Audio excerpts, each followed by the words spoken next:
Hola a todos, hoy les tengo un video bastante corto donde básicamente les quiero explicar los diferentes saltos de líneas que hay o que se usan en el mundo de la computación y de dónde vienen, porque muchas veces como programador me pasaba que me decían tenés que poner el famoso barra R barra N o solamente tenés que poner el barra N, pero sabemos que el barra R barra N es de Windows, pero no sabemos para qué sirve, por qué en Linux se usa el barra N. Bueno, la idea de este video es tratar de dar un poco de luz de eso porque hay una explicación detrás de eso, todo un tema histórico.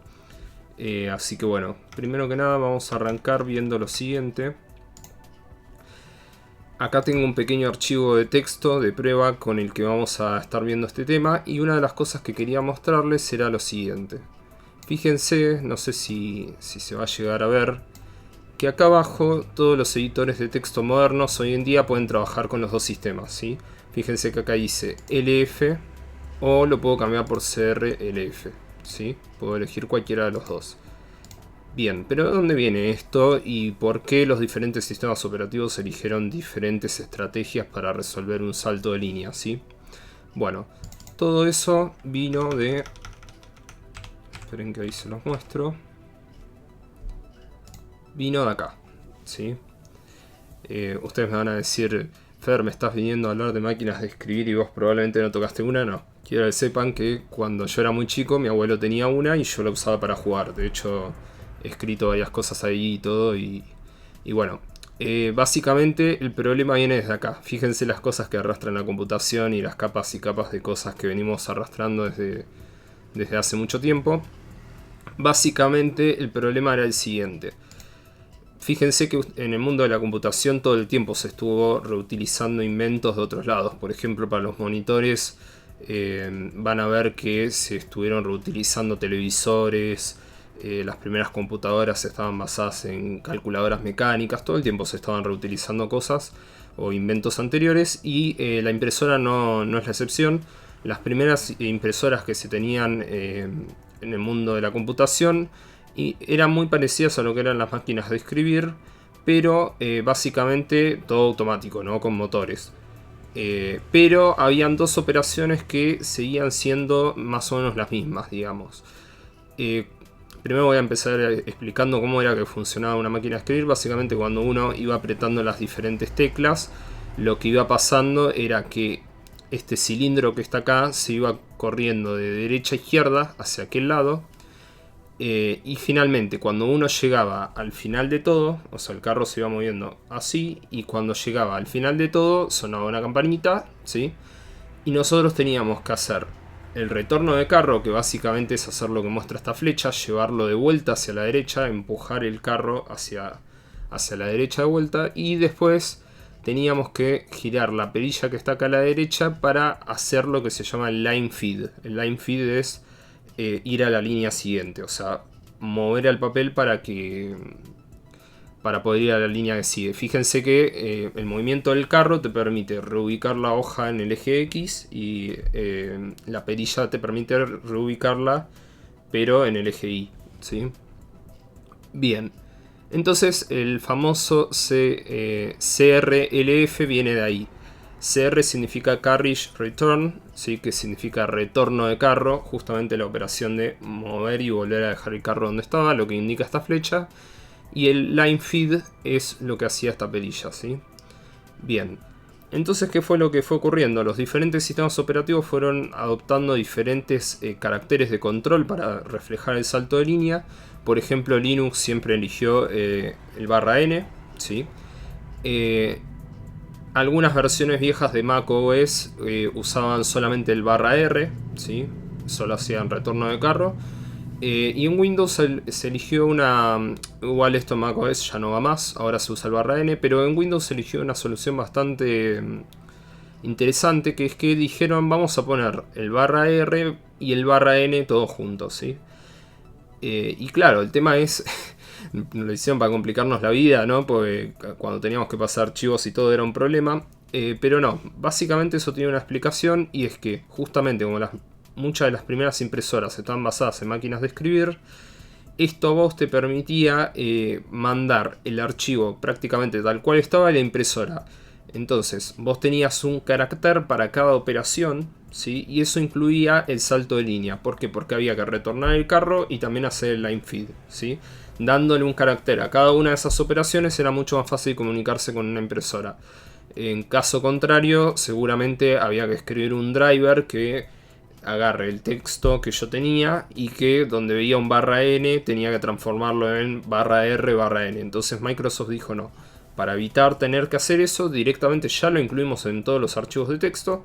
La única desventaja que tiene eso es que el archivo de texto va a pesar un poquito más. Cada salto de línea, en lugar de pesar un byte, iba a pesar 2 porque tenía que tener 2 caracteres de control en lugar de 1. Y básicamente es eso, ¿sí? No tiene mucho más. Otra de las curiosidades que tenía también es por qué va primero el /r antes que el /n. Bueno, eso es porque la operación de que el carro retorne al principio llevaba más tiempo. Entonces, si vos hacías primero el retorno de carro, eso le daba tiempo a la impresora para pedir más caracteres, o sea, los caracteres que iban a venir después, ¿sí? Y mientras físicamente se acomodaba el carro, se pedían más caracteres para seguir imprimiendo, ¿sí? Entonces, por eso se pedía primero el /r y después se hacía el /n. Bien, porque la operación del /n es mucho más corta a nivel físico, digamos. Entonces, bueno, otro de los motivos por los cuales los programadores es importante que sepan esto es que muchas veces nos pasa que cuando subimos algo a Git aparece este famoso mensaje donde dice que el LF va a ser reemplazado por CRLF o viceversa si están en Linux, si están bajando algún repositorio, ¿sí? Entonces, bueno, viene de ahí la explicación. Quiero mostrar algunas pequeñas cosas más. Básicamente, en la mayoría de los lenguajes de programación nos enseñaron a hacer así a uno la mundo, ¿sí? O también nos enseñaron a hacerlo de esta manera, ¿no? Bien. Esta era la manera que nos enseñaban cuando teníamos que trabajar con Windows y esta es la que usábamos para Linux, ¿bien? Pero quiero que miren una cosa para que... Pues claro, ustedes lo ven así y dicen, ah, pero produce el mismo efecto. Bueno, pero quiero que miren una cosa para que vean que efectivamente este salto de línea no es un salto de línea común. Vamos a ver qué es lo que pasa si sacamos el /n, ¿sí? Y acá escribimos la palabra chau. ¿Qué fue lo que pasó acá? Bueno, como solo hicimos un retorno de carro, ¿sí? Lo que pudimos hacer fue reemplazar la palabra hola que habíamos escrito originalmente por chau, ¿sí? Ese era otro de los beneficios de tener separado las dos operaciones de /r y /n, que eso le permitía también indicarle a la impresora, che, quiero sobreescribir algo, ¿sí? Entonces, tener las dos operaciones separadas te permitía y te facilitaba ese manejo de la impresora y también te facilitaba para ubicarte mejor en la hoja, era mucho más sencillo, ¿sí? Acá hay algunos documentos más que hablan sobre este tema, ¿sí? Sobre cómo es en hexadecimal, ¿sí? El retorno de carro y el salto de línea, ¿sí?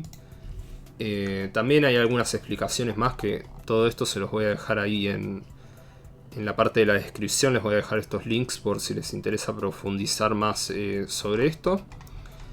También hay links en Wikipedia donde explican un poco más también algunos de los motivos por los cuales se hizo esto, algunos de los que ya mencioné.